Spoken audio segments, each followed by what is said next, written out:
Welcome to The Explainer. I am absolutely thrilled you're here today because we're tackling something that impacts literally all of us. Yet it's something so many of us completely dread: budgeting. Look, we've all been there, right? You get your paycheck and somehow, almost like magic, it just vanishes before you even realize it. You pay rent, you buy groceries, cover the utility bills, treat yourself to a couple of small things, and suddenly you're staring at your bank account feeling totally stressed out. You might even think budgeting is some luxury only meant for people who already have a lot of wealth. But I am here to tell you that budgeting is actually the ultimate tool for financial freedom. Today, we're going to walk through 10 essential budgeting tips specifically designed for problem solving on a low income, giving you the exact proactive plan you need to stop wondering where your money went. So let's dive right into this universal question. Where did my paycheck go?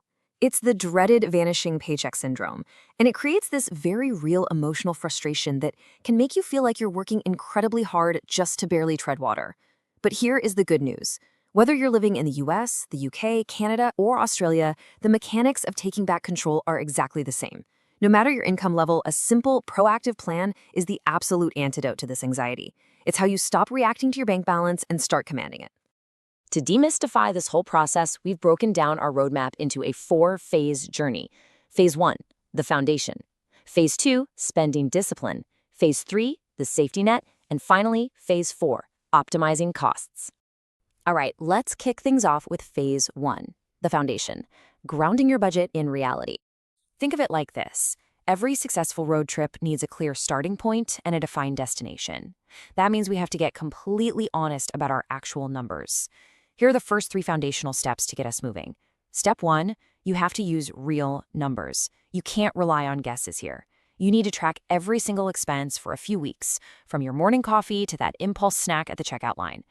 Step 2 is to give every dollar or pound or whatever currency you're using a job.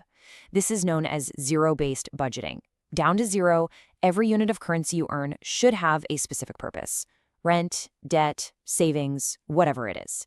And step 3, set clear, flexible goals. These goals are your destination on this map.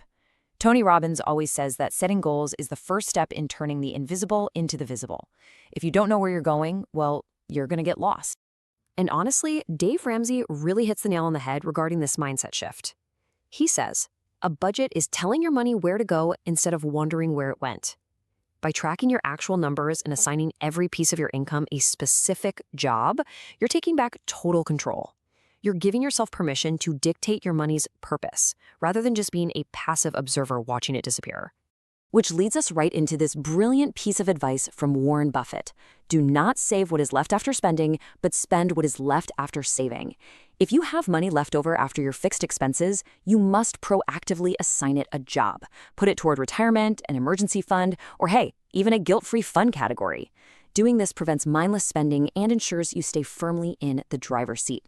Moving right along to Phase 2, spending discipline, separating wants from needs and eliminating debt. I'm going to be completely honest with you. This is usually the hardest part of the journey. It requires some real mental discipline to analyze our daily choices and cut away the heavy anchor of debt. So consider the power of this single question. Do I really need this? I challenge you to actively pause and ask yourself this exact question before you make your very next purchase. Framing it this way isn't about punishing yourself for financial deprivation at all. It's a strategic choice for your future freedom. You're just pausing to make sure your spending actually aligns with your ultimate destination.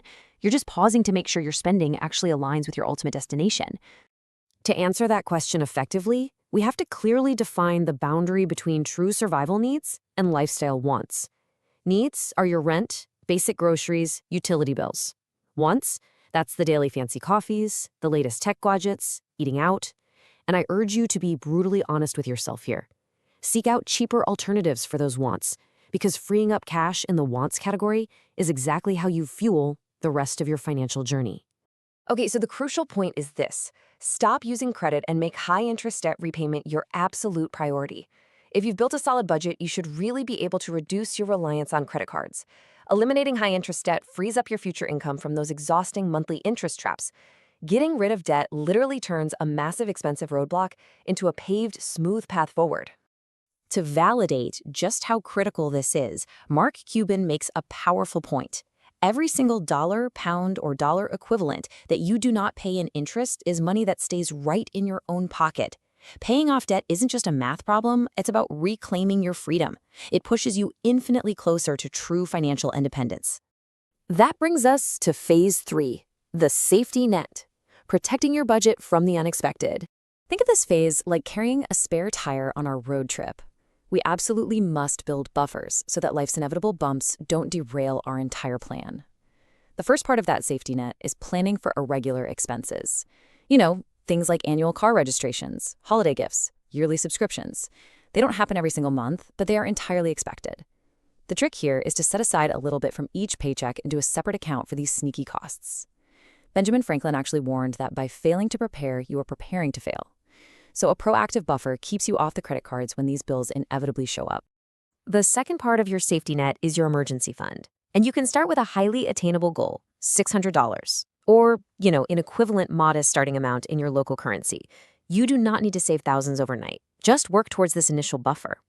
Whether it's for an unexpected medical issue or sudden car trouble, having this fund means unexpected events become mere inconveniences rather than total financial disasters. Like motivational speaker Zig Ziglar says, success occurs when opportunity meets preparation.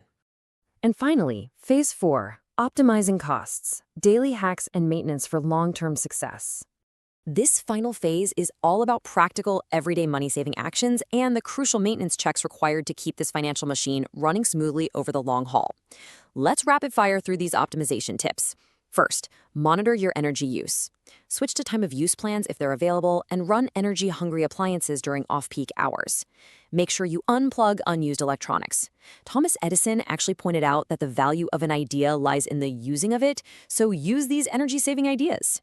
Next, try basic DIY repairs before paying a professional. And lastly, review and adjust your budget monthly. Your budget is a living, breathing document. It has to evolve as your life does. I absolutely love this quote from Amy Poehler to highlight that DIY tip I think everybody should have to learn to change their own oil and fix a leaky sink. It's kind of funny, but it is incredibly true. Even absolute beginners can look up a step-by-step video for minor home or car repairs. It saves a significant amount of money over time, and honestly, it provides a massive boost to your personal confidence. And remember, evolving your budget regularly is the final key to longevity here. Author John C. Maxwell reminds us that a budget directs your money, which means it is never a one-and-done deal. When you're just starting out, set a calendar reminder to review it every single month. Once you find your rhythm, you can shift to every 3 months. But you have to adapt it to rent increases, insurance changes, or those exciting new financial goals you set for yourself. Well, we've covered the foundation, the discipline, the safety net, and the daily optimization. So I want to end this explainer by turning it back over to you with one highly provocative question. What job will you assign your very next dollar, or pound, or whatever currency you hold in your hand today? You have the roadmap, you have the 10 steps, and you have the power. Please don't wait until next month to start. Take permanent control of your financial journey right now, starting with the very next piece of income you receive. Thank you so much for joining me on this explainer, and I absolutely cannot wait to see where your financial roadmap takes you.